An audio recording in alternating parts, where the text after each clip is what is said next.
Your footage doesn't look cinematic because your settings are off. Let's fix that. Here are the 9 settings you need to understand, starting with resolution. This is how much detail your video has, and it's measured in pixels.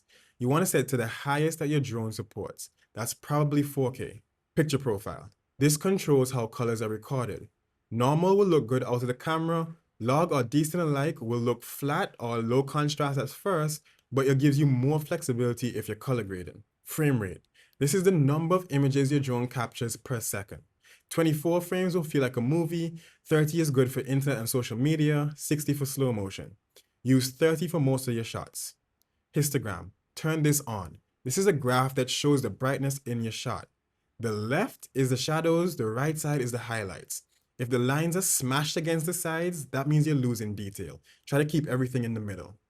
White balance adjusts your video to the light source. Basically, it makes whites look white. Your drone may be able to handle this in auto, but if you're finding that it's changing during the shot, then you may need to lock it. Aperture. This is the size of the lens opening. A low number like f over 2.8 gives you a brighter image. Higher numbers like f over 11 is darker. Use it to adjust exposure. If your drone happens to have a fixed aperture, then just ignore this. ISO is your sensor's sensitivity to light. The higher the ISO, the more noise you'll have, so keep it at 100. ND filters. These are sunglasses for the drone. They reduce the light so that you can use slower shutter speeds. Typically, ND32 is your best shot, ND64 max. Shutter speed controls brightness and motion blur. The rule is that the bottom number should be double your frame rate.